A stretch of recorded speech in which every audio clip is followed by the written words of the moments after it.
Good afternoon to you. Mark Sudduth, HurricaneTrack.com here with your Hurricane Outlook and discussion.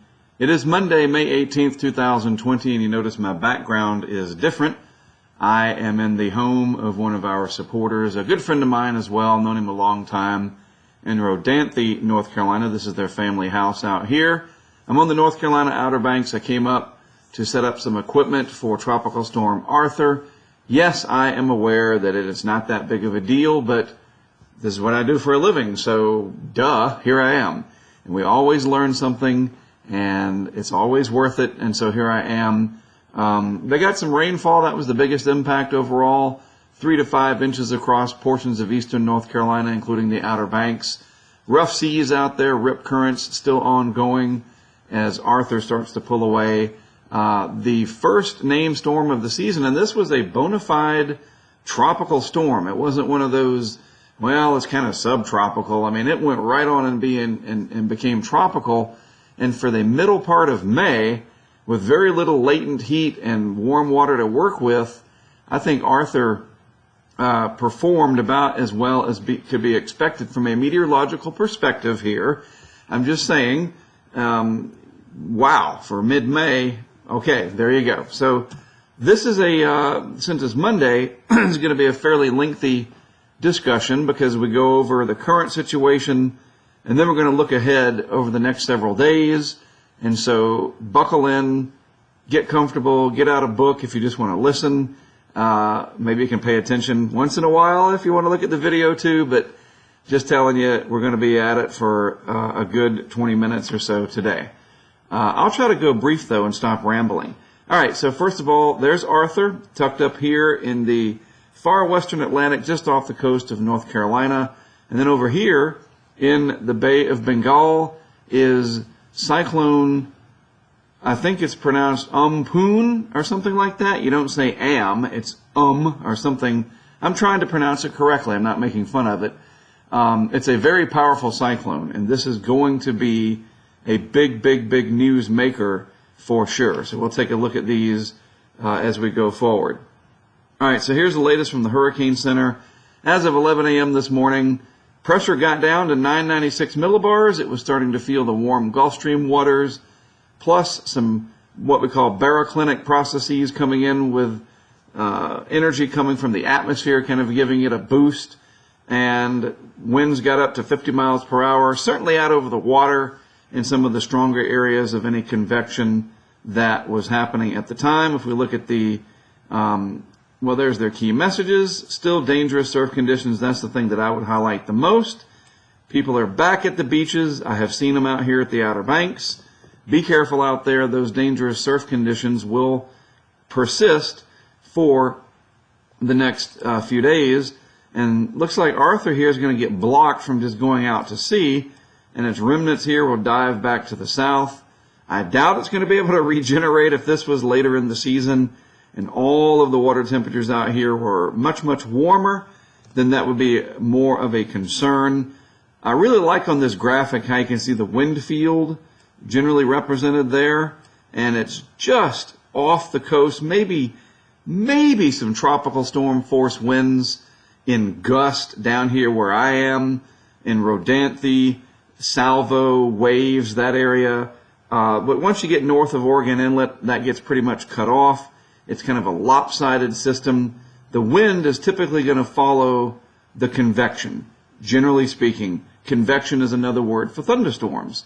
And we can see that here. This is a nice graphic from the National Weather Service, Newport, Morehead City. There is the tropical storm. There's the convection that blew up right over the center. Gulf Stream runs right up through here. Arthur took advantage of that. And so those tropical storm force winds would be happening out here, and I'm just approximating, and not necessarily over land. You really need that upward motion in the atmosphere to generate thunderstorms or convection, and then that helps to drag that wind down to the surface. And we're not really seeing much in the way of strong thunderstorms or anything like that over land. And in fact, there's a different viewpoint here from the Weather Nerds site. I really like this. I saw this was mentioned on Twitter. and I jumped in and took advantage of it myself. This new sea surface temperature overlay, nice touch. So here, I'll outline it for you. We have 26, 27 degrees Celsius along the inner wall of the Gulf Stream here, and 26, 27 is about 80, 81 degrees Fahrenheit.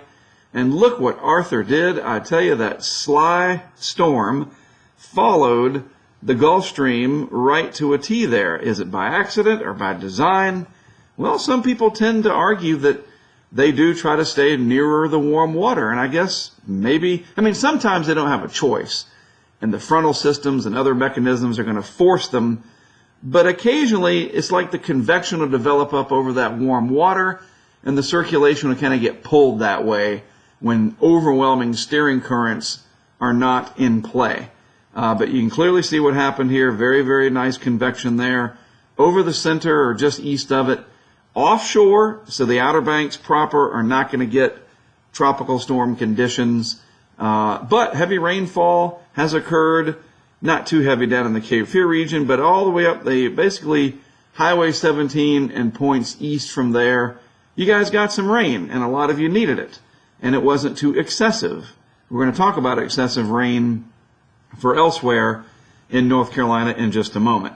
The vorticity signature, I wish there was a way to make the tropical cyclone, in this case tropical storm symbol, go away. You can't, so that's all right, but I'll at least be able to show you. Look at that. Nice and round. That's what we were looking for. And I don't mean that in a positive way, like, yay, tropical storm. I mean, when you're looking to see what may develop, you look for that roundness. And there it is. And it's not spread out and kind of discombobulated. The vorticity, or the spin in the atmosphere, concentrated, and boom, we had our first absolute tropical storm. And I say that it's not a hybrid. It's truly a tropical storm. And this helps to identify that as well. Contrast that to this piece of energy here that's going to be moving this way down into the southeast United States out of the Ohio Valley and vicinity. That vorticity, or area of energy, much larger, much more spread out, and that's going to cause its own problems going forward. I'll show you that in just a moment. The wide shot of the eastern Pacific and the Atlantic Basin here, the western Atlantic Basin. There's Arthur. This is that energy that's coming out of the Ohio Valley that's going to cause a lot of problems. Here's the intertropical convergent zone. High-level winds still blowing through at the outflow levels of the atmosphere. So shearing winds still prevailing, but that's probably going to change in the next couple of weeks or so. And notice right out here, there's a tropical wave, I guess, or some kind of a disturbance. I didn't look and see. It's just satellite indicating there is a little bit of convection here. It looks like a tropical wave heading in. So maybe some of that energy could reach the windwards and leewards. More likely the southern windwards. It doesn't look like the northern extent of this wave would reach the leewards up here. So Trinidad, Tobago, maybe you guys will get some rainfall. Fresh water is always needed. All right, I want to go back. I exited it out, so I got to bring it back up. The University of Wisconsin site. This is the cyclone in the Bay of Bengal, and this is bad. I mean, it's going to be bad. As bad as it is out here, it's a Category 5 on the Saffir-Simpson scale, and you see it weakens down to a 2, a 3 to a 2 there. Don't let that fool you. These areas right near the center and over through the Ganges River Delta in Bangladesh, far eastern India, and into Bangladesh, a storm surge of 4 to 5 meters. You know, so what? Anywhere from 10 to 16 feet, we can say. 12 to 16, something like that. That's really, really serious. People there have done a lot over the decades to prepare, to get information out. So the loss of life, hopefully, you can never eliminate it. There's just too many people that live in that delta. But at least, perhaps, it'll be much more, the area will be much more prepared. But that's going to be a major news story coming up, and I'll focus on it even more tomorrow once I get back to my neck of the woods, from the Outer Banks down to Wilmington and back home. All right, so now we get into sort of the that was the current stuff. Now we're looking ahead. And this sets the stage for looking ahead. I'm telling you, this is really, really significant here. The onset of this cooling of the equatorial Pacific is remarkable. It's not a La Nina yet. It has to meet a certain criteria and threshold, and we're not there yet. It takes time. On the flip side, the Atlantic, for the most part, running above the long-term average. There's a few speckles in here where in the main development region where it's right where it should be, and it's not overwhelmingly warm for the time being, but just the absence of El Nino alone is enough to make the Atlantic hurricane season more favorable when the time comes. And we're going to learn more about that this coming week. I think it's on the 21st that we get the outlook from NOAA, National Oceanic and Atmospheric Administration. But this is quite remarkable. And also just look right up here for what it's worth off the coast of North Carolina. Not only did Arthur follow the Gulf Stream, but it's also warmer than normal anyway. And in some areas, like right off of Hatteras there, it looks like that red, the legend showing 2 to 3 degrees Celsius warmer. So, that's 3 or 4 degrees Fahrenheit warmer than average. So no wonder Arthur is taking advantage of that. This also, again, let me draw your attention to that cold area relative to average in the Pacific. This is what you see if you plot it on the CDAS chart here from Tropical Tidbits. Wow. Today's value, negative 0.28. The Nino 3.4 area really fell off there. All the areas in the tropical Pacific have declined. The sea surface temperature anomalies, they've declined. Not only the anomalies, but the actual temperatures. That goes without saying. But this is really, really significant. We're absolutely not going to have an El Nino this year to hamper the Atlantic hurricane season. And so take that to heart that, I better do a little bit more to prepare this year than perhaps I have before. This is a strong signal to motivate you to do that. Now we look ahead. Down the road, a couple of weeks on into June. This from Ben Knoll. Of course, this meteorologist, he's from Australia. Nope. Slow down, Mark. I'm also tired, so bear with me. New Zealand, and he is very well versed in picking out these patterns and understanding what they could mean for later, spotting these windows of opportunity for development to take place. And the bottom line is the circulation pattern in the form of sinking air over the West Pacific. That's this color here. Rising air over most of the Atlantic, and certainly not a large area of sinking, that maybe by the time we get to June, we would have in the Atlantic basin Bertha and Cristobal in the Atlantic. That the pattern's going to set up for a favorable period in the Atlantic and the southeastern Pacific. The rising motion most prevalent there in the southeast Pacific, but it also spills over into the western Caribbean. We're not looking for deep tropical development in June out in this area. Not yet. If we see it, that would be a very negative sign in terms of impact. That would be bad. So, climatologically speaking, we usually look in this region right here, the Caribbean, Southwest Atlantic, and the Gulf in June. And if that's active, that's to be expected. If it's happening east of the islands out towards Africa, that's not good. So let's hope that doesn't happen. It's not, we can't deal with all that right now. All right? And another snapshot of this from Eric Webb, also someone who knows how to spot these things, that overall, this very strong convectively coupled Kelvin wave that's helping to start and gave the cyclone in the Bay of Bengal its genesis, that pulse of energy expected to reach the Northeast Pacific in early June. The climate forecast system is forecasting a Central American monsoon gyre. And I know these are all fancy terms I'm throwing at you, but the bottom line, these are the people, Eric and Ben that we just showed, that can pick this stuff out. I mean, I can too, but I like sharing other people's information and what they came up with. I think that's very important. And we get everybody included in the conversation. I know what to look for on these maps. Of course I do. But I don't want to be a know-it-all, and so I like to share what these other people say and their interpretation of these events as well. And the bottom line is these signals are impressive as we get on out into June. Again, green is generally rising motion. This orangish color, brownish color, sinking motion in the atmosphere. Rising air leads to convection. Sinking air suppresses convection, thunderstorm activity, and you need convection to get tropical cyclones to form. All right, lower 48 weather. What an active way to start the week. Lots of things going on. Tropical storm conditions, mainly in the offshore waters for marine interest out over the wall of the Gulf Stream, etc., and offshore from there. Flooding potential, Michigan down through the Ohio Valley as this upper level energy comes through with copious amounts of moisture. And then you move out west. Wind and fire danger issues and flood watches in parts of California as an upper level low and a storm system comes in that area. It is going to be a very active couple of weeks ahead. Severe weather, tropical storms, flooding.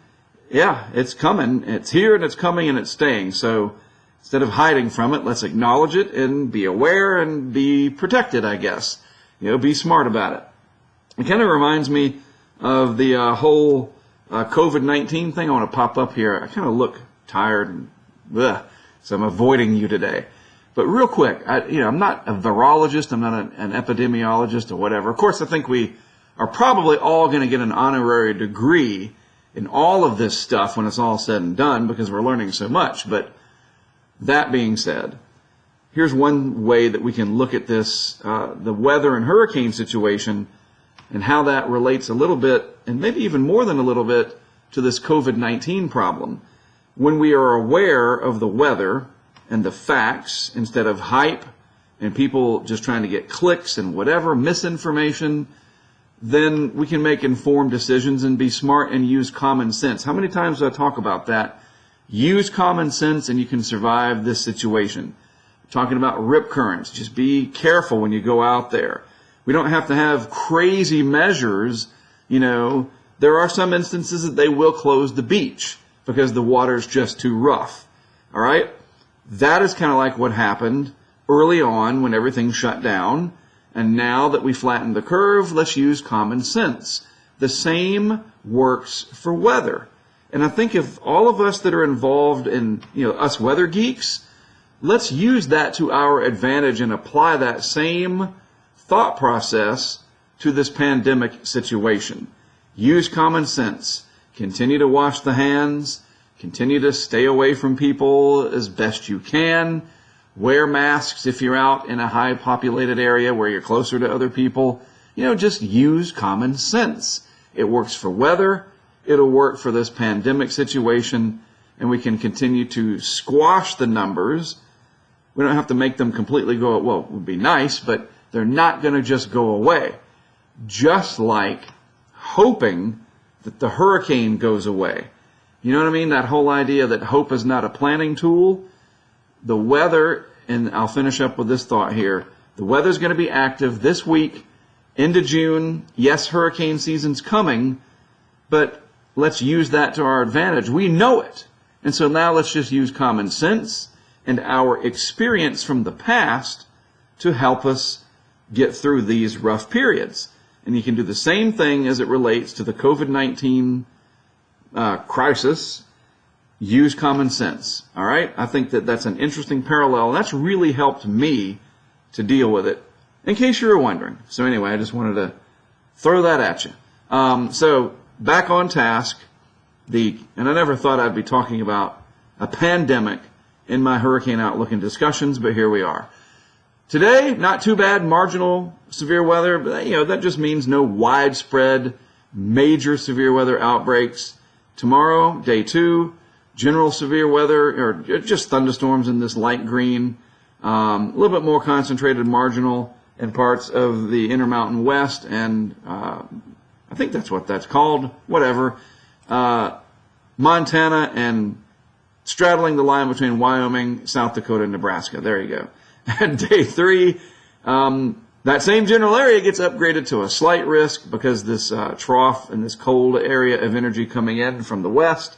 And then this upper low is going to sit here and cause thunderstorms and heavy rain. That is going to be a problem. We see Eric talking about this. Hey, Eric's featured twice. Boy, the Weather Prediction Center rainfall forecast for the Appalachians and the foothills here, the extreme western Piedmont, several inches up to a foot. I was just in this area with my family. We went up to some of the waterfalls, Pisgah, Lindenville, all kinds of them. My wife's been looking these up for stuff for us to do as a family, and it's just crazy. We were in South Carolina visiting waterfalls there, and then they got a tornado like a few days later. And we were just up here, and now they're going to get flooding. It's like, well, dang, everywhere I go, bad weather follows days later. What's up with that? But for real, folks, this is a big deal. This could cause significant flooding. And it was interesting. I was in some of these, I don't know what you call them. They're streams and rivers up there. They're not gorges. Well, there's the Linville Gorge, but I've seen the dry riverbeds out west. Okay. And I remember thinking when I was in, I can't remember where it was one of these rivers along the Blue Ridge Parkway, and you hike down there, and, you know, the water is cascading through, and there's all kinds of people out there on the rocks and whatever, and you could see the leftovers of past flash flood events. And I remember thinking, the geographer and the weather guy in me thinking, man, this would be unbelievable if they ever had several inches of rain, maybe a tropical cyclone that moves up after hitting the Gulf or something. And now this. So seriously, pay attention to this.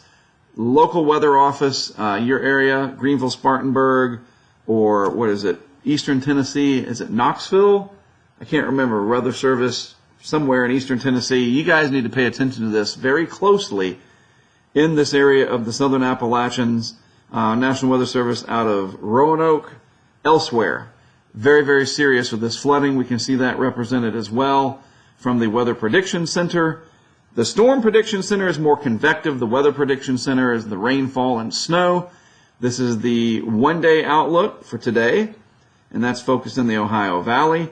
But going out into the future, tomorrow, the Day 2 outlook, again, right there highlighted in western parts of the Carolinas, and then even down in my neck of the woods, throughout the Sandhills into the coastal plain of the Carolinas, heavy rain possible there as well. So yeah, a very, very, very active time coming up. We'll go back to the weather.gov homepage. I mean, this is where all you guys live, or most of you that tune into this. A few international viewers, but that's a lot of people that are going to be affected this week. So please pay attention, use that common sense, and do what you can to stay safe. We are supported through Patreon. You can join up. It's, you know, they say membership, but this is much more than a subscription, like you subscribe to a magazine and you get one every month or whatever, or the Wall Street Journal, you know, that comes in the mailbox or the paper box. This is more of a cooperative of people that are helping to make things possible. And I'm going to be talking about this more and more. It helps to get our funding. And it also helps you guys. It's literally the Jerry Maguire, help me to help you, help me, right? And, you know, seriously, this is what this is all about. Tropical Tidbits, the Weather Nerds site. There are others that are in the weather world on Patreon. The ability of crowdfunding to make things happen for creators like myself, like Levi, like the folks behind, I think it's Matt at Weather Nerds. It's amazing. And you've seen it before and elsewhere on Patreon with crowdfunding. YouTubers, video producers, music, poetry, art, you name it. You all are the ones that help to make this happen. And so in return, you do get perks. I hate to call them that. It's just, it's benefits, whatever. But the biggest benefit of all is that everybody benefits in the end, because it allows me to do what I do and reach as many people as I can in the public realm, supported by the handful of people now, almost at 260 crowdfunding folks from Patreon, and almost 100 more of our HurricaneTrack memberships that we started way back in 2005. That's when we began the crowdfunding in 2005, believe it or not. before crowdfunding was even a thing. So thank you all for supporting it. You're the reason I'm here. I mean, I'm in the house of one of our crowdfunding partners. Look at it that way. So thank you all very much. All right, I am done, and I will thank you for listening to my long discussion. But, I'm hoping to teach you something along the way while also making you weather aware and, of course, hurricane prepared. All right, that is it from me for today. I'm going to go start gathering my equipment from the Outer Banks. Good test of stuff. I actually found out that one of my camera systems is having issues, and I got to fix that. Imagine if I didn't know that and we get another Michael coming, some Cat 5 somewhere, and my darn camera goes out right when the eye wall hits, or even worse, 3 hours before, and I got to go back and fix it. That's why you do this testing stuff, to make it work when it counts. All right, I'm done. Thanks for watching. I'm Mark Sudduth. I'll talk to you again tomorrow.